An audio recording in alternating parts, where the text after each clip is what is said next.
Hey everyone, welcome back to JarDev. It's that time of the year again where I get to talk about wrestling on this channel, which I'm always excited to do. In this video I'm going to be talking about my top 5 wrestling matches of 2020. If you didn't watch the top 5 albums video from a couple of days ago, basically the reason this is so late is that I had surgery in December and had some complications, had to go into hospital late December. So it's been a real rough month plus for me, still recovering, but that's why this video is late. So obviously 2020 was a bit of a weird year for pretty much everything that includes wrestling. Obviously coronavirus really impacted lots of stuff like wrestling, and you can't really talk about the best wrestling without talking about what happened with the pandemic and everything. So I don't have the exact timeline, but I'm going to try and do my best. All the major companies were impacted by it. All indie companies were impacted by it. Pretty much like most independent companies haven't been able to run shows since March, basically. And like I said, even the big ones were impacted. WWE went from touring, being in new cities every Monday and Friday, to filming everything in the Performance Center, which is like their training building in Orlando, Florida. They filmed, they shot every single show there, including the 2-night WrestleMania, which is their biggest show of the year. It was done in the Performance Center with nobody in attendance. I do remember being so interested in watching the first show with no fans, because, you know, obviously things happened very, very quickly back then. I'm pretty sure Monday for Raw, they were live in a city, and then 4 days later, Friday for SmackDown, they were filming in the Performance Center with no people in attendance. And that first Friday show was fascinating. It had, basically nobody was there. They had the COO of WWE, Triple H, filled in on commentary because they didn't want to bring in too many people, so it was just Michael Cole and Triple H on commentary. It was really interesting to watch. WWE is also always very interesting when they can't plan for things. That is actually when they're at their best. So it was like the best show of the year, probably. AEW was also impacted. They only started in October of 2019, so having to adapt to not being able to sell any tickets in, well, like 6 months later in March of 2020 was really rough for them. They're still going strong. Now they're actually having limited fans attend their shows. They don't move around, they don't tour, they just film in one outdoor arena, so they keep all the fans separated. They're in like family pods and they all wear masks and stuff. I'd still rather there weren't fans in attendance, but I mean it keeps them going and they're following safety protocols, so good for them. But I believe AEW did a couple of shows in this outdoor arena when it first started, and then they transitioned to filming a bunch of shows in advance in one of their training places in Georgia, I think it was, Atlanta, Georgia. And those were some really good shows as well. I think I've still got the very first pandemic show DVR'd, like saved on my DVR, so I can go back and watch that one because I thought it was very interesting. And New Japan, these are pretty much the 3 big names you're going to see on my list, WWE, AEW, and New Japan. They just stopped completely in March, I guess it was. I think they stopped for something like 4 or 5 months. They just didn't do any shows. Then they did a couple of weeks of shows in sort of their training center with no people in attendance. And then they moving around a little bit. I think they did a couple of shows in Korakuen Hall with like 30% attendance. Now I think they're doing shows with like 50% attendance, 60% attendance, something like that. But all the fans have to wear masks. It must be 50% attendance because like every other seat is like blocked off. Every fan has to wear a mask and they're not allowed to make audible noise, so they can only clap along. So they're also trying to do their best. And like I said, pretty much every independent show was cancelled since March, basically. Around WrestleMania, all the indie promotions will do their own shows during that WrestleMania week. It's a really big revenue stream for independent wrestling. Obviously all of those were cancelled because there wasn't a WrestleMania week this year. So let's get into my top 5 list. Starting in at number 5, I've got Walter versus Ilya Dragunov from an episode of NXT UK on October 29th. No, not like this! Impact on the neck of Dragunov. This is one of the most unique matches I've ever seen in WWE. It's a very Walter match, but it was definitely pushed past a lot of Walter matches. It was one of the most brutal matches I've ever seen. It was absolutely incredible. I really like Walter matches. Dragunov is a great seller, a great small guy, and he's got that super pale body that really shows off Walter's horrendous chops. Kudos to anybody who agrees to a match with Walter, really. If you've never seen a Walter match before, you've got to check out this clip of him doing a chop. This is what he's most famous for. Oh! Straight across the throat. Absolutely brutal, and it sounds even better in an empty arena with like piped in crowd noise, I guess. I don't watch a lot of NXT UK. I don't bother watching the weekly show, but it's kind of become what NXT used to be before it went on USA Network and got stretched to 2 hours, which was a horrible mistake. I think NXT sucks now. But NXT UK is just like an hour. It's really good wrestling. They can take more risks than NXT or Raw and SmackDown can now. And I just heard that this match was really, really good. I think Dave Meltzer tweeted that it was like one of the best WWE matches this year. So I thought I'd give it a go. I always try and check out really like hyped matches, even if I don't watch the promotion that much. So yeah, great Walter match. Loved this match. Cringed a lot during it. It was very violent, but it was awesome. Okay, moving on to number 4. I've got Best Friends versus Proud and Powerful, Santana and Ortiz in the parking lot fight from an episode of AEW Dynamite from September 16th. They're setting her up for that double. Oh, no! Glass shattering. The back of Oh my God. This was another pretty violent match. There was a fair bit of blood in it. People getting slammed through car windshields and stuff. It was quite a spectacle. I'm a real sucker for the like no DQ Extreme Rules style matches. But this one wasn't even done in a ring. It was literally done in a parking lot. And it was very unique. I was enthralled from start to finish with this match. After I finished watching it, I knew it had to, if not make the list, at least be pretty close to it. But when I was putting together the actual top 5, I thought this one was so good. It needs to be on there. I always knew Santana and Ortiz were really good. I've seen them a little bit in Impact before as LAX. And I know Trent Beretta's really good because I've followed him in New Japan for a long time. But I hadn't really seen Chuck Taylor do much. I never saw him in PWG or anything. I think he's awesome. I think he's great in Best Friends with Trent, but it was really cool to see him get a officially rated 5-star match from Dave Meltzer. It was his first in his career, and it was really interesting to see Chuck Taylor. He can really go. And it's funny, NXT had tried to do something similar before this. Like it was in the summer sometime. They did like a parking lot brawl match. It was NXT champion Adam Cole versus potential pedophile Velveteen Dream. And I thought it was just the worst match ever. The lighting was terrible, the camera work was awful, and it was just pretty boring.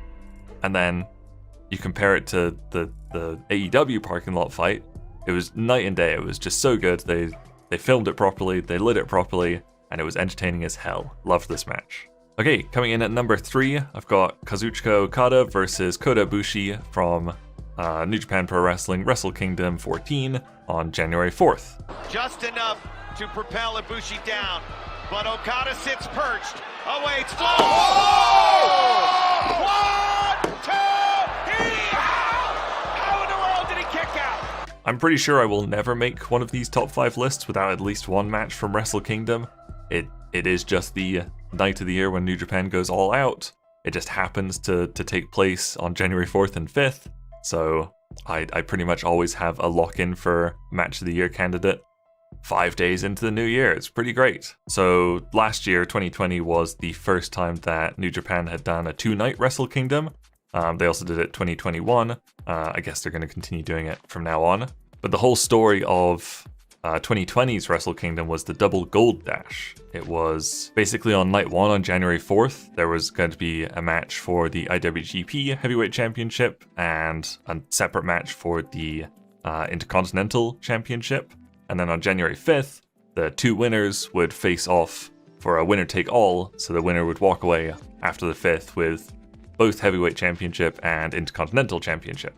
And so on the 4th, it was Okada versus Ibushi for the IWGP Heavyweight Championship. Phenomenal match. So the match was 39 minutes and 16 seconds, and a couple minutes into the match, I could tell it was going to go really long. I remember like the first 5 minutes was basically just very like slow chain wrestling, and I was like, okay, we're going to be in for something pretty special here. I can tell this is going to go really long, and I'm sure it'll be pretty good. Dave Meltzer gave it a 5.5 star rating, so just another match that broke the 5-star scale. It was really that good. Obviously, this one took place over a year ago now, so I can't remember any of the exact details. I'll try and get a couple of cool spots to put in this video, but I do remember just being wiped after watching it, but being so happy because it had been that good. I know Dave Meltzer said that he thought this match was better than anything on the January 5th show, the one just following this one. But I thought something on the 5th was better, which will lead me into my number 2 match, which was Kazuchika Okada, there he is again, versus Tetsuya Naito at New Japan Pro Wrestling Wrestle Kingdom 14, January 5th. Okada will close the chapter on Tetsuya Naito and walk out of the Tokyo Dome double champion. Rainmaker, no! Oh, Destiny! So this was the main event of Night 2 of Wrestle Kingdom. It was Okada with the heavyweight title versus Naito with the Intercontinental title, and winner take all, whoever won would hold both belts. Naito won, which is why I have it ranked higher than the previous match.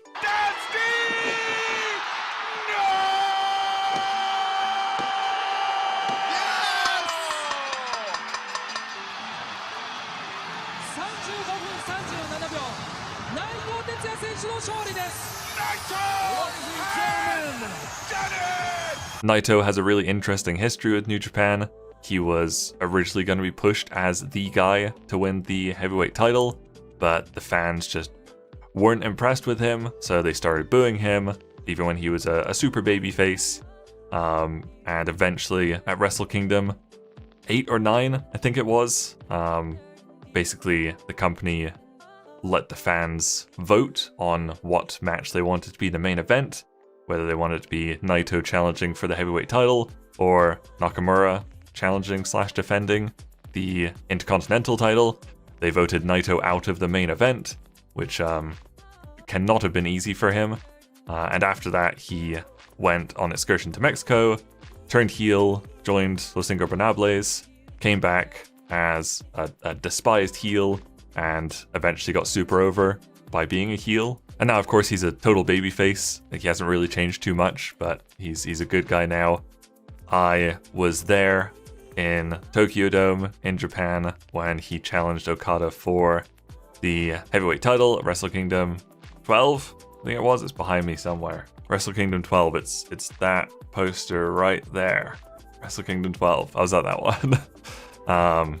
And yeah, it was heartbreaking when he lost that match. So 2 years later, he got his moment, beating Okada to be the first person ever to hold both heavyweight and intercontinental titles. It was a very exciting moment, dampened a little bit by Kenta attacking him afterwards. Didn't get the big Naito celebration, but still, he beat Okada in the main event of Wrestle Kingdom to win, to be the first person to win both belts. It was very, very exciting. As a big Naito fan, loved it. Okay, now I get to talk about my honorable mentions. Because this is its own video, I can go into a little bit of detail on them instead of just reading them all out like I usually do. Some of them I will just read out because they were pretty early in the year and I don't remember them too well. But some of them I'll probably have something to say. And then we will get to my match of the year afterwards. And you'll probably be able to guess what it is if you've followed wrestling. But first honorable mention, these are just in chronological order. That's the only ordering here. I have Jon Moxley versus Minoru Suzuki from New Japan New Beginning in Osaka, February 9th. Don't really remember this match, I'm afraid, but it was Moxley versus Suzuki. It was literally a dream match. It was Moxley in Japan. I haven't seen that for a long time. God, I haven't seen that for a long time. Next up, I've got Keith Lee versus Donovan Dijakovic from NXT TakeOver Portland, February 16th. I do remember, I think I watched Dijak versus Lee from PWG Bola, like either right before or right after this match, and the Bola match is easily the best match they've ever had. They work so well together. But the TakeOver match was really, really good still. Next is Kenny Omega versus Pac from an episode of AEW Dynamite, February 26th. Don't really remember this match again, but at the time I was very impressed by it, I'm sure. February 26th, yeah, just before things shut down, it would have had a live crowd there. That's another dream match, basically on just AEW TV instead of a pay-per-view. I hope they do that again at some point. Next up, I've got Will Ospreay versus B. Priestley from Wrestle Talk No Fans Monday, March 16th. This was one of the first pandemic shows. It was an independent show. It was all for charity. It was for COVID research or something like that, I think. No fans there. It was one of the first no fans shows. Like the only independent show I'd managed to see. I think one of the only independent match shows that ran in 2020. And if you don't know, Will Ospreay and B. Priestley are a couple, so it was really cool to see them work together. Quite a violent match, I seem to remember, but it was really fun. And I remember Will gave this super babyface speech at the end, talking about like sticking together and being good to each other and stuff. And it was a very important match to have. A very important show to have this early into the pandemic. Next up, I have Matt Jackson versus Nick Jackson from Being the Elite 200, April 20th. Being the Elite is the YouTube series for AEW, basically. It was started by the Young Bucks, Matt and Nick Jackson, and Kenny Omega, and it started as like slightly comedic travel vlogs, and now it's additional programming for AEW, I guess. They do like bits and some angles on there. But for the 200th episode of Being the Elite, they did Matt Jackson versus Nick Jackson, a pretty cinematic match, I think it was. I think it started in the ring. Yeah, it was cinematic because they did like the barbershop window gimmick. Really, really cool match.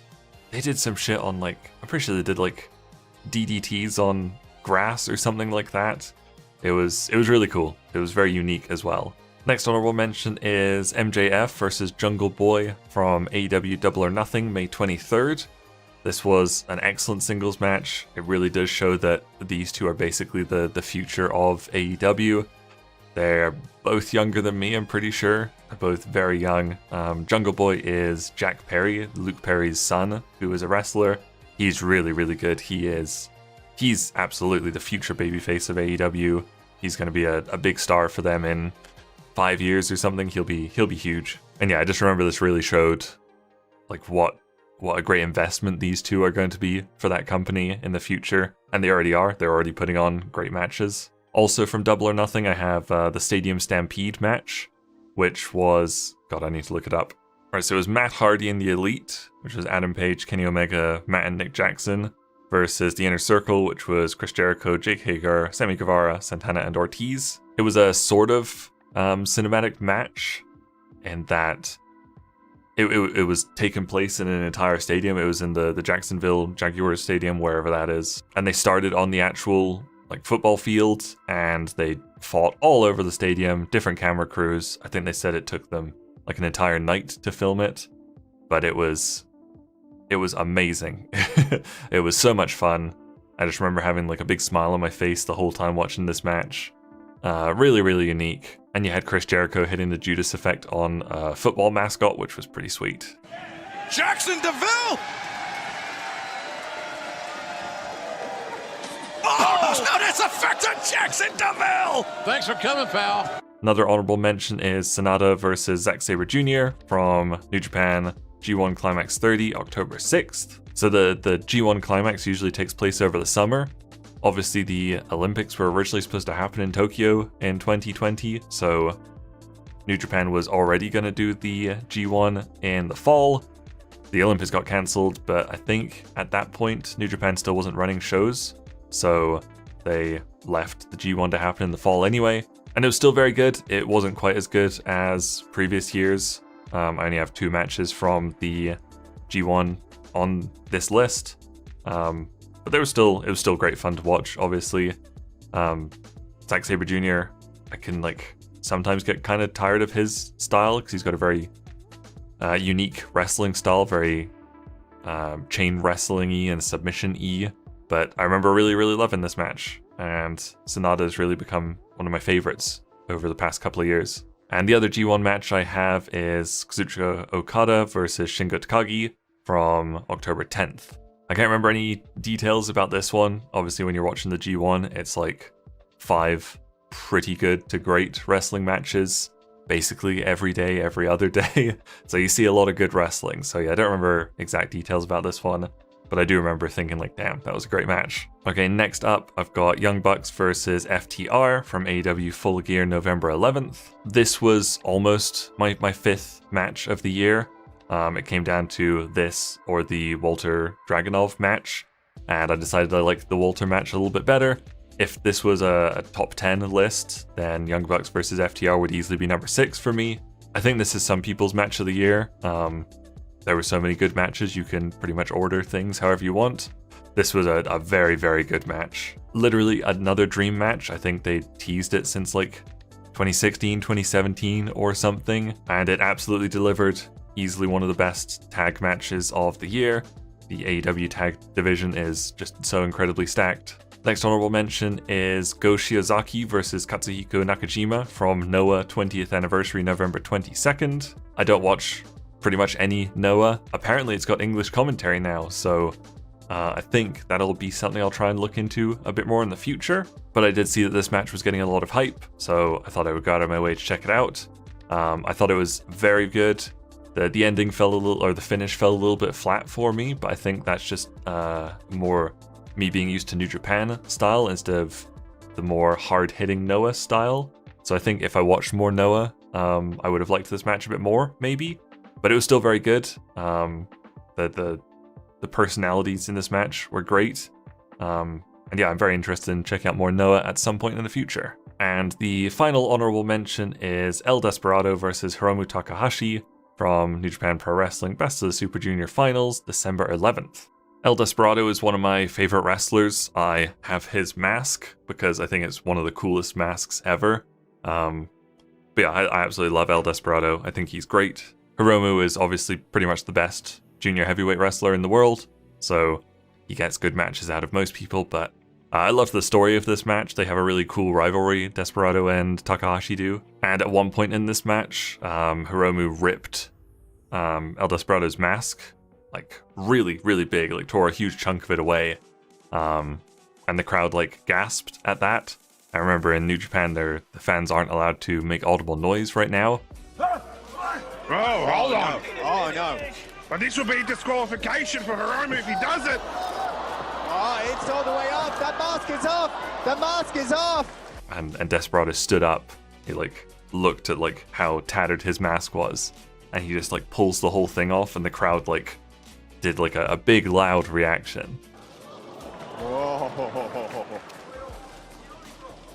And now, oh my God. What is he willing to do? What is that man willing to do to win Blast of the Super Juniors, to take out the man that he loves and hates more than anyone on this planet? So that was just a really cool moment, which leads me to my match of the year for 2020. If you follow wrestling, you might be able to guess what it is just from what matches I've already talked about and which match I haven't. But my match of the year was Kenny Omega and Hangman Adam Page versus the Young Bucks from AEW Revolution, February 29th. Nick Jackson laying in some right hands, trying to fight his way out of jeopardy. Well, look how dangerous. Oh, my! He's looking for one more. Can he hit it? Oh! This was the highest rated Wrestling Observer newsletter match of 2020.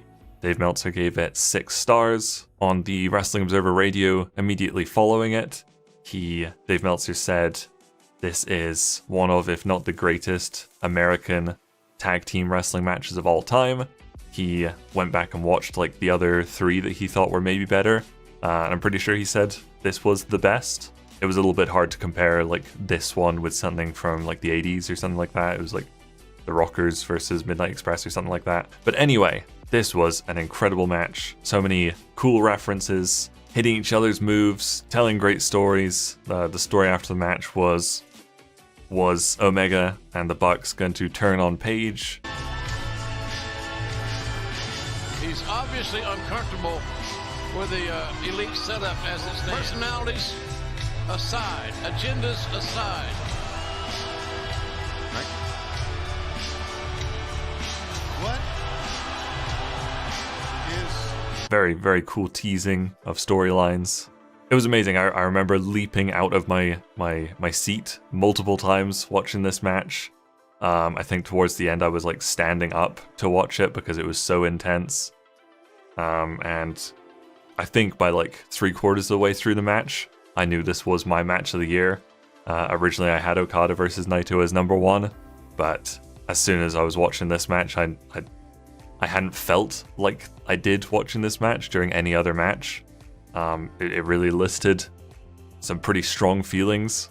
So really incredible what that match managed to do. So easily my match of the year. Loved it. So if you watch wrestling, feel free to let me know your top matches in the comments below. I imagine I probably covered most of them, including the honorable mentions, but let me know if there's any I missed. And that'll do it for this video. Thank you guys very much for watching. Make sure you leave a like and subscribe if you enjoyed it, and I'll see you guys later.